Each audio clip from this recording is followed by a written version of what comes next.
Quando começou o ano já veio a expectativa, né, para os lançamentos de filmes no cinema, ainda mais esse ano que prometia demais, mas a verdade é que muitos filmes também que tinham um hype gigantesco foram uma grande decepção e outros que já pareciam ruins foram piores do que a gente imaginou. Sério, tem cada filme horrível aqui nessa lista porque hoje a gente vai ver os 19 piores filmes desse ano que te fazem perder tempo.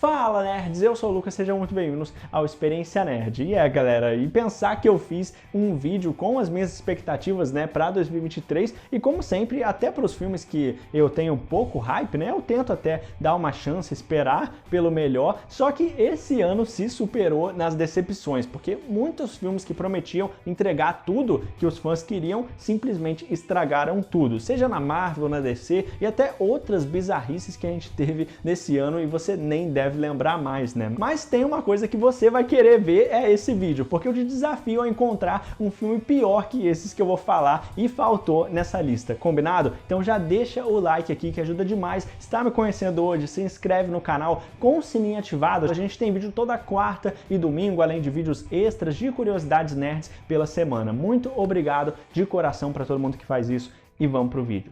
Homem-Formiga e a Vespa Quantumania. E a gente já começa com o maior hype da Marvel Studios para 2023, né? Que cada vez que eu penso mais nesse filme, ele fica pior. Sério, é impressionante o quanto o terceiro filme do Homem-Formiga desperdiçou, né? Totalmente o potencial do próprio personagem, né? Que poderia ter um filme mais sério, um filme maior do que ele teve antes, e do próprio Kang, principalmente do Kang, né? Que era para ser o grande vilão das novas fases da Marvel. E nem sequer eles conseguiram fazer uma aventura boa do Scott Lang com a família dele também, porque eles não se aprofundam em nada em momento algum. E eu gosto da maioria dos atores, até que eles escalaram para os personagens, mas a questão é que a relação do Scott com a filha dele, a Cassie, o papel do Hank Pym no filme da Janet Van Dyne foram super mal aproveitados. E para completar, a Hope Van Dyne também, que é a Vespa, né, que tá no título, ela não tem importância nenhuma. Podia muito bem ser retirada da história, que não ia fazer diferença. E eu nem preciso falar sobre os efeitos visuais, né? E o MODOK, pra mim, só conseguiu dar mais vergonha alheia pra esse filme. Sério, eu não tava louco pra que acabasse logo, porque tem um humor que não funciona em nenhum momento, sabe? Tipo, é a Marvel no pior estado, com uma direção qualquer, sem personalidade, um roteiro super fraco, com os diálogos piores que você pode imaginar. Então, além do próprio conceito do Reino Quântico, que é muito legal nos quadrinhos, foi muito mal aproveitado e no final a gente só quer sair daquele lugar logo, né? Fica o filme inteiro nele. E o pior é isso, sabe? Porque esse filme, sim, que era para ser um grande passo até na saga do multiverso, apresentando o vilão de vez das novas fases, ele não acrescenta em nada para o universo da Marvel. De novo, a gente tem uma cena pós-crédito prometendo que no futuro vai ser melhor e tudo vai se resolver, mas na verdade nada se resolve e parece que nunca chega, né? 65, Ameaça Pré-Histórica.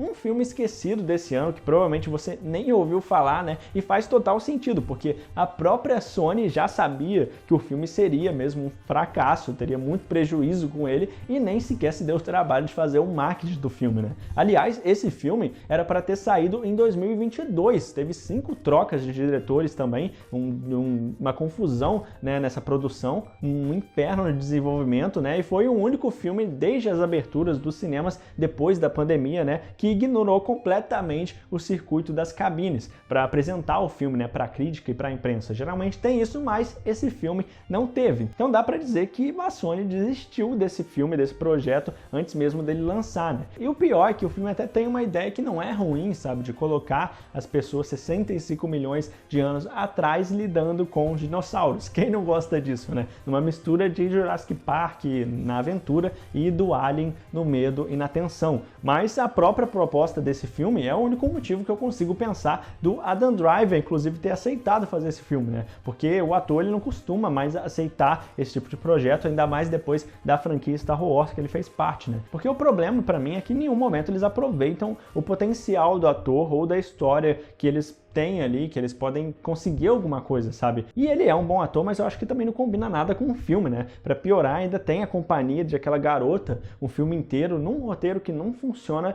não tem lógica nenhuma, sério, precisa de muita suspensão de descrença pra aceitar todos os absurdos que eles mostram aqui, né? O Urso do Pó Branco. Ok, falando de absurdo, esse aqui nem parece o nome de um filme real, né? Mas isso realmente aconteceu, porque nesse filme a gente conhece a história de um urso viciado em cocaína. Não, você não ouviu errado. O mais bizarro é que esse filme ele foi parcialmente baseado em fatos, já que em 1985 um traficante chamado Andrew Thornton acabou jogando então 40 pacotes de cocaína nas florestas do Tennessee e depois provavelmente pensava, né, que ele estava sendo perseguido por agentes federais dos Estados Unidos, então ele tentou pular de paraquedas, mas ele não abriu e ele acabou morrendo com a queda. Mas 3 meses depois, um urso foi encontrado morto na floresta, e quando eles foram investigar o caso, eles viram que o urso morreu porque ele rasgou todos os pacotes e ingeriu uma grande quantidade de droga. Loucura total, né? Então o urso ele virou até uma lenda na região, né? Ele ficou sendo conhecido também como Pablo Escobar, dá pra acreditar? Então, parece até mentira, né? E é uma história bizarra mesmo. Mas o problema é se isso sustenta ou não um filme. Pra que fazer um filme disso, né? E o Urso do Pó Branco aqui no Brasil, lá nos Estados Unidos, é Cocaine Bear, e aqui eles colocaram esse nome, ele tenta fazer então uma comédia com um terror. Mas o problema é que ele desperdiça totalmente a sensação de risco que a gente tem, né? Não consegue misturar bem a comédia com a ação também. Então, o núcleo das crianças, por exemplo, nesse filme, não funciona, sabe? A gente tem muitos personagens sem impacto algum, é bem irrelevante. Então, eles podiam explorar bem essa ideia absurda, né? Mas tudo que o trailer indicava pra gente, se você assistir o trailer, você basicamente assiste o filme. Já que eles foram nessa ideia maluca, eles podiam explorar melhor essa ideia absurda de ter um urso correndo atrás de cocaína porque ele tá viciado, né? Tipo, o trailer já indicava que ia ser uma pegada diferente, mas foi totalmente o contrário de comédia, terror ou ação. Esse filme meio que não se decide o que ele quer ser, né? Bill Tem Medo. Esse é outro que eu aposto que a maioria de vocês não viu, né? E realmente eu não julgaria, porque realmente pouca gente sabia e foi no cinema assistir esse filme, que teve um grande orçamento até para esse tipo de filme, né? Independente, mas fracassou totalmente nas bilheterias. Infelizmente, né? Porque o filme ele tinha um ator que eu gosto bastante, que é o Joaquin Phoenix, que fez o Coringa e tal, e também ele tinha um diretor que é bem polêmico, que é o Ari Aster, que não costuma trabalhar com orçamentos mais altos, né? E muita gente diz também que esse diretor ele foi perdendo a mão, né, ao decorrer dos anos, e eu acho que realmente o Bill Tem Medo é um bom exemplo disso, né? Aliás, é um filme bem difícil de ser assistido, sabe? Porque e é bem difícil explicar também, porque ele se foca em muita coisa alegórica mesmo, muita alegoria, muita metáfora e tal, e tem um ritmo bem desgastante. Os Cavaleiros do Zodíaco. E a gente continua com uma bomba inacreditável, né? Que eu não sei como foi lançada em pleno 2023, sério, porque como eu disse no meu outro vídeo, né, das piores adaptações de animes para o cinema, que está disponível nos cards aqui para vocês conferirem depois, esse filme simplesmente destrói a história original do Seiya no mangá, no anime, né, e consegue ter as piores atuações, os piores efeitos visuais que eu vi esse ano, ainda mais para uma produção de um grande estúdio, né, como a Sony Pictures. Velozes e Furiosos 10. E falando em absurdo, nada melhor que lembrar dessa franquia que já chegou no seu 10º filme. E esse filme que já começou muito problemático, né, desde o início da produção, já que o diretor dos outros filmes, né, o Justin Lin, que ia voltar para esse, ele saiu da direção durante as filmagens. Então, provavelmente por causa de um conflito com o Vin Diesel, né, inclusive, que informaram isso. Então, eles chamaram o Louis Leterrier, que fez o Incrível Hulk, para assumir a direção. E por causa disso, o roteiro desse filme teve que ser reescrito várias vezes enquanto eles estavam filmando, né? E eles falam que isso foi feito também para priorizar o lance da família do Toretto. Dá para acreditar? como é que eles embarcam nisso ainda, né? E pelo amor de Deus, ninguém aguenta mais esse papo, né? Tudo bem que o Jason Momoa foi uma boa adição pra mim até, pra essa franquia, já que ele não se leva a sério mesmo nesse filme, então pra mim ele é até que o vilão ideal pra Velozes e Furiosos. Mas, tipo, claro que esse filme também ia tentar elevar de novo o nível absurdo dos carros voando pra todo lado, dos outros filmes com esse tiroteio e tal, os personagens fazendo coisas impossíveis e parecendo também um videogame, né? Desafia qualquer física. Até uma cena que lembra aquele jogo Just Cause e também Rocket League. Até isso. Sério, tem uma cena aqui nesse filme que o Vin Diesel ele consegue praticamente jogar futebol com uma bomba em formato de bola gigante. Tipo, pra completar, não tem mais o que dizer depois disso, né? A gente ainda tem várias cenas motivacionais constrangedoras do Toretto também, com o filho dele. A gente tem também a Brie Larson, que tá bem mal aproveitada aqui nesse filme, né? E um efeito visual bem ruim também, uma ambientação ridícula no Brasil, sério, não sei por que eles fizeram aquilo. Uma morte de um personagem bem precoce também, uma reviravolta de vilão que não faz sentido nenhum. Então dá pra ver que esse filme foi totalmente cortado mesmo, montado de novo e de novo, né? A Pequena Sereia. Mais um live action de uma clássica animação da Disney, né, que foi lançada lá em 1989, ficou muito conhecida, né, com o passar do tempo e foi se consolidando, né, como esse filme super importante mesmo para esse mundo de conta de fadas da Disney que ela é tão reconhecida, né? Mas como a maioria dos filmes nessa leva de live actions das animações, a Pequena Sereia não conseguiu se destacar, sabe? Eu já não gosto dessa ideia que eles têm de transformar as animações em live action, como se fosse essa necessidade de validar até ainda mais a animação, sabe? Numa versão nova, sendo que a animação não precisa ser validada em nada, mas é uma aposta que a Disney vem fazendo há algum tempo, né? E pra mim, vários filmes decepcionaram nisso, como por exemplo, o Rei Leão, Mulan, o Peter Pan, e com a Pequena Sereia não foi diferente, né? Porque eles não conseguem em nenhum momento adaptar a animação original, já que os personagens eles não são nada carismáticos também, como eram lá no clássico, né? Totalmente descaracterizados aqui e sem alma, sabe? Tudo que tem de bom nesse filme é só por lembrar um pouco o antigo, sabe? Quando você assiste e lembra da animação. E o pior é que esse filme ele é longo demais, sabe? Em nenhum momento eles aproveitam todo esse tempo extra que eles têm para colocar mais carisma nos personagens, se aprofundar neles e até nas músicas, né? Que eram para ser um ponto positivo desses filmes da Disney, eles não conseguem ter tanta emoção como era antigamente, né? Principalmente as novas músicas que eles adicionam que realmente não ficou bom. É um fato que a Disney ela não consegue equilibrar, né, esse realismo com a fantasia nesses live actions. No final das contas, para mim, eu não consigo não pensar que esses filmes nem deviam existir. Hypnotic. Outro filme que provavelmente você nem ouviu falar ou nem lembra, né? Porque esse filme praticamente não teve marketing e saiu bem atrasado aqui no Brasil, né? E o diretor Robert Rodrigues, ele já disse também que a ideia desse filme estava guardada há 20 anos e agora ele conseguiu lançar então com o Ben Affleck no papel principal. E aliás, ele tá bem estranho nesse filme, né? Ele não consegue mandar bem na atuação, parece que todo o tempo ele tá tentando replicar até uma atuação de Bruce Wayne, né? E fica muito forçado. E esse filme também, não tem como não lembrar, ver que ele tem uma inspiração no filme Akira, de 1997, pelo Kiyoshi Kurosawa, e também até Inception, né, a origem, de 2010, pelo diretor, o Christopher Nolan. Mas nem de longe consegue chegar perto da qualidade desses filmes, né? É simplesmente uma bagunça total aqui. Aquele roteiro bem fraco, sabe? Que tem muitos diálogos expositivos, precisa ficar explicando o tempo inteiro, e com um ritmo bem lento também, que faz todo mundo dormir. Esse filme passa longe, a não ser que você queira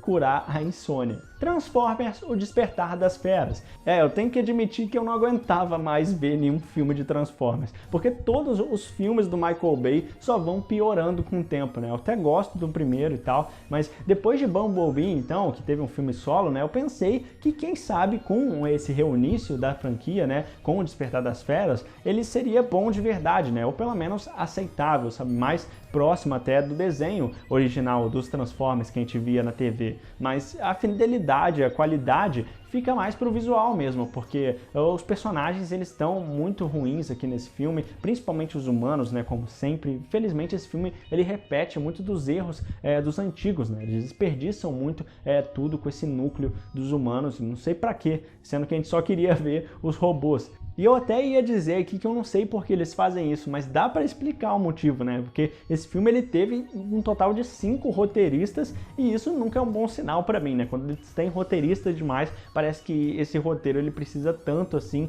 de conserto que eles estão chamando todo mundo. Então o reboot que tinha tudo pra dar certo, continuando, né, de onde o Bumblebee parou lá em 1994 na cronologia, com os Autobots tentando voltar pra Cybertron, indo lutar junto com os Maximals e contra Unicron, todo esse potencial, esse novo Transformers, ele não consegue aproveitar, não consegue ser grandioso tanto quanto eles prometiam ser, né? The Flash. E falando de filme que prometia ser grandioso, né, agora a gente vai pro filme que simplesmente foi o maior fracasso da DC em 2023, principalmente por causa de como ela vendeu o filme, né, como o melhor filme da DC, desde as exibições testes, falando até que era o melhor filme desde Cavaleiro das Trevas, né, então esse filme que era para ser o grande evento do ano. Então é claro que isso não se comprovou no lançamento, né, eles aumentaram muito o hype por culpa da Warner, nem dá para culpar os fãs, né, que foram assistir o filme e tal, que nem eu fui, por exemplo, esperando que fosse algo bom, pelo menos. Mas, querendo ou não, a receita do fracasso também já estava pronta, né? A gente que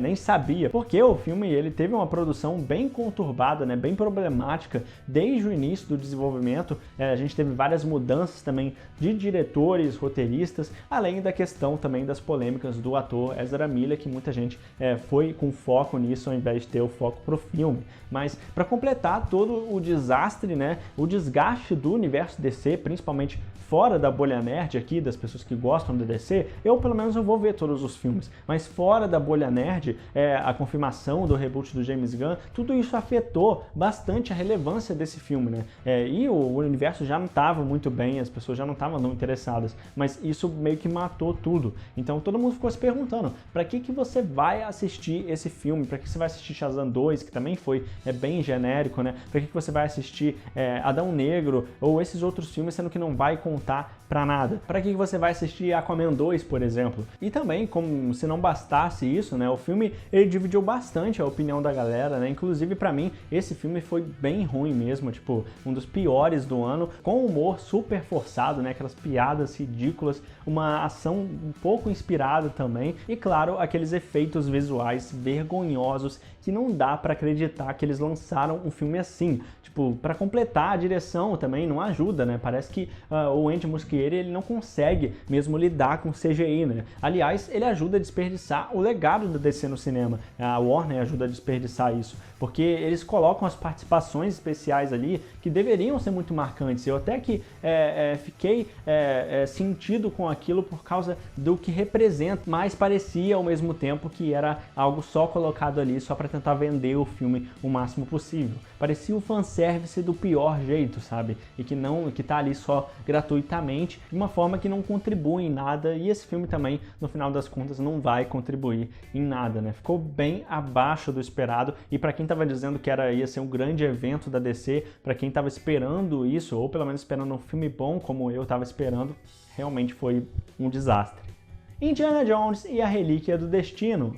E a gente não para com o desastre, né? Porque se tem um desastre tão grande quanto The Flash, Indiana Jones 5, porque depois de um tempo, essa franquia que teve um impacto gigante no cinema, né, não tem como negar, tem uma grande importância mesmo no gênero de aventura, principalmente também, né, o velho Indiana Jones, ele retorna mais uma vez, então, para essa última missão dele, né, dessa vez para dar um fechamento melhor que o filme anterior, aquele polêmico, né, O Reino da Caveira de Cristal, lá de 2008. Então eu realmente acho que eles conseguiram resgatar até o sentimento de nostalgia, né, o sentimento do Indiana Jones que a gente queria muito por causa do Harrison Ford, até porque eles usam muito da nostalgia mesmo para fazer esse filme funcionar, né, pelo menos tentar isso. É bom demais ver o ator de volta pro papel e tal. Essa ideia que começou, aliás, em 2016, né, tem muito tempo que eles querem fazer isso, tinha o envolvimento do Steven Spielberg, né, do compositor também, o John Williams, mas depois o James Mangold, que fez o Logan e o Ford vs Ferrari,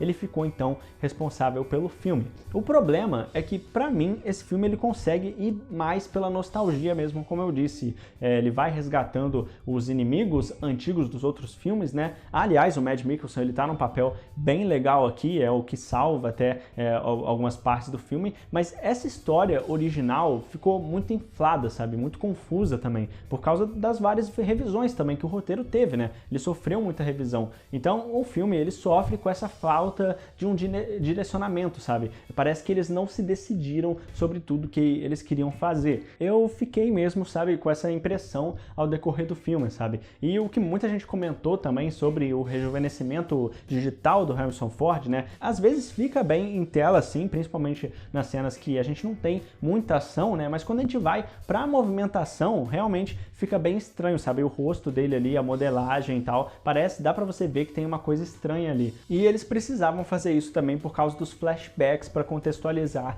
a história, né? O triste, então, é que esse filme, ele devia ter uma despedida mais digna, né? Poderia ter explorado muitos outros lados também, como, por exemplo, a própria idade do ator, né? Mas eles esquecem isso, não se aprofundam muito nisso, né? Eles até podem mencionar e tal, mas o desenvolvimento em si da história não foi boa, sabe? E o final também é bem problemático. Bird Box Barcelona.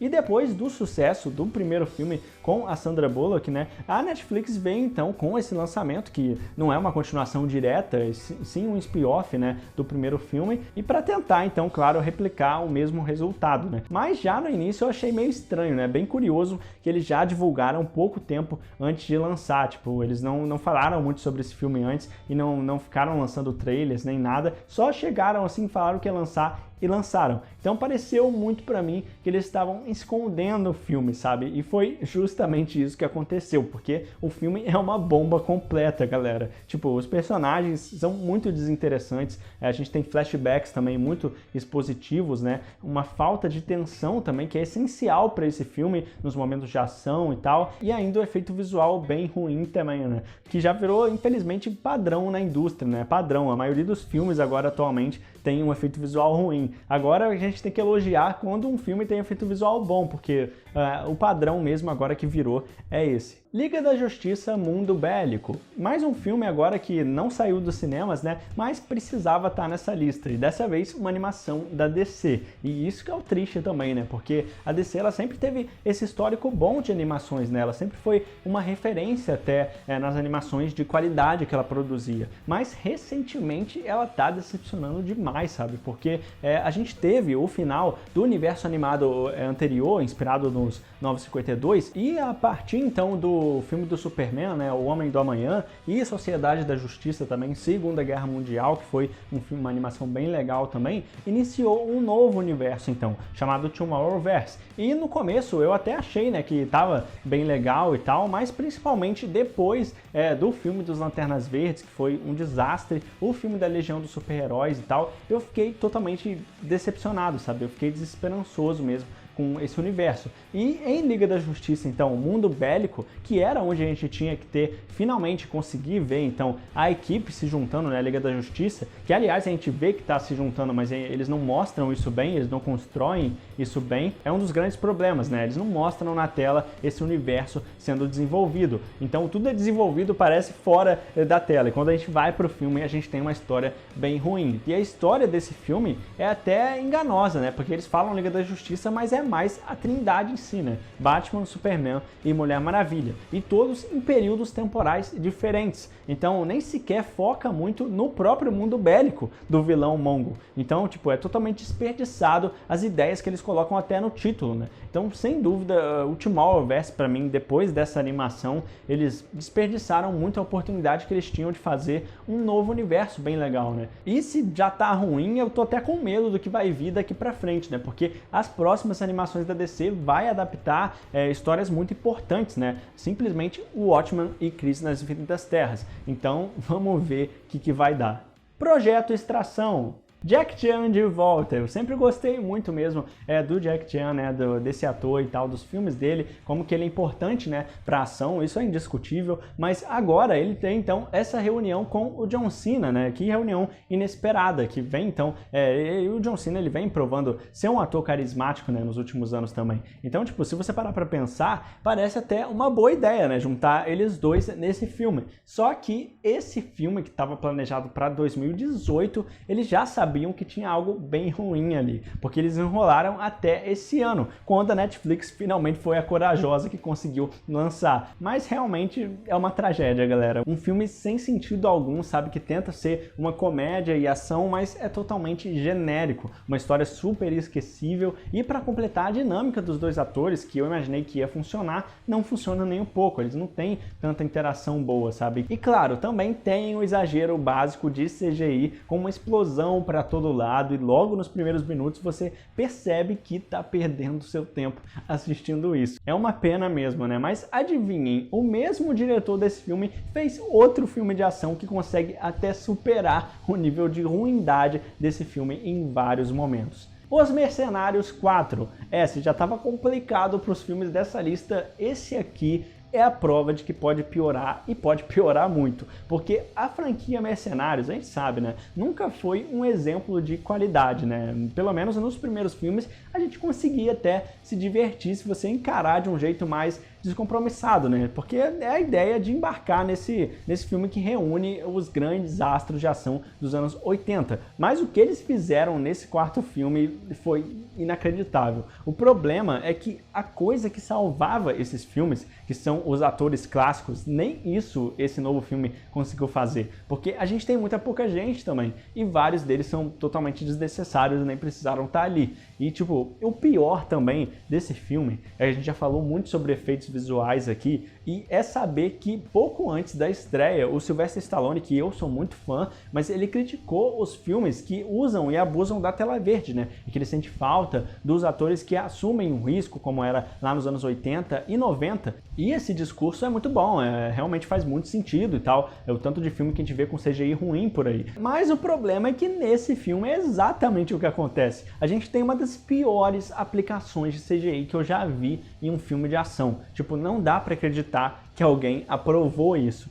Que alguém achou que isso tava bom. Olha só pra isso, galera. É uma coisa pior que a outra, é uma cena pior que a outra, que parece que foi feito por fã, né? Ou até os fãs, coitados, eles fariam melhor que isso aí, não é possível. As Marvels. É crise total, galera. Não tá fácil mesmo ser fã da Marvel esse ano, né? Porque, de longe, o único lançamento mesmo do MCU que se salvou foi Guardiões da Galáxia Volume 3 e também a série do Loki, né? Na parte das séries, é a única série que tá salvando ultimamente. E aqui a situação agora tá desastrosa, tá? Chegando num nível que é o fundo do poço mesmo, porque, tipo, eu já tinha achado bem ruim o primeiro filme da Capitã Marvel, e agora o hype pra esse também tava bem baixo mesmo, não parecia que ia ser um bom filme, e realmente foi a comprovação do desgaste completo, né? Num filme sem identidade nenhuma, que parece o filme mais Disney possível da Marvel, né? E isso no pior sentido, sabe? A Disney atual, a Disney que realmente não consegue emplacar muitos sucessos. Então acho que a jornada fraca das personagens também,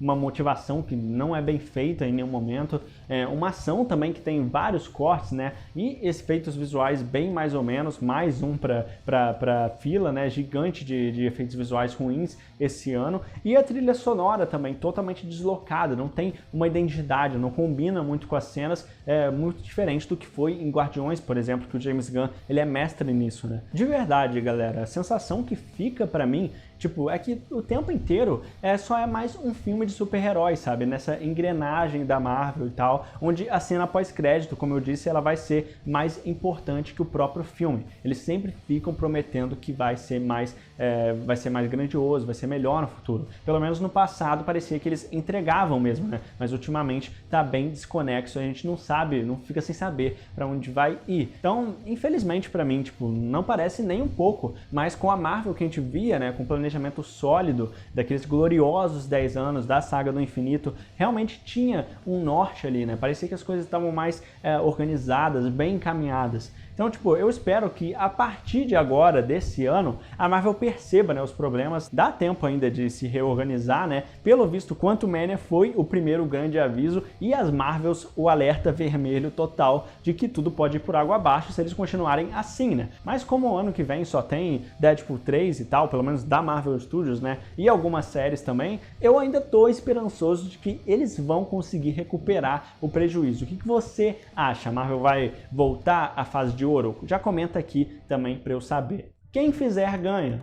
Taika Waititi, o que você sente quando escuta esse nome, né? Pra mim, um dos diretores mais superestimados de Hollywood, sabe? Porque ele ganhou muito crédito, né, com o Jojo Rabbit, que é um filme bem legal mesmo, eu até que gosto desse filme. Mas, tipo, é impressionante como que, recentemente, ele vem estragando tudo que ele toca, né? E pior que isso, ele até parece bem arrogante também, porque dá pra ver que ele acreditou mesmo que ele era um visionário no cinema, né? Coitado, mas como se não bastasse a bomba completa que foi Thor, Amor e Trovão, né? Um dos piores filmes da Marvel, não sei como que eles aprovaram aquilo. Agora esse filme de futebol, que já tinha sido gravado há bastante tempo, e aliás perdeu totalmente o timing da Copa do Mundo, né? Podia ter sido lançado naquela época, mas finalmente foi lançado agora e não podia ser pior, galera. Porque esse filme ele tem então a proposta de mostrar esse time que de futebol dos perdedores, né? Que perdeu de 31-0 para a Austrália. É visto então como a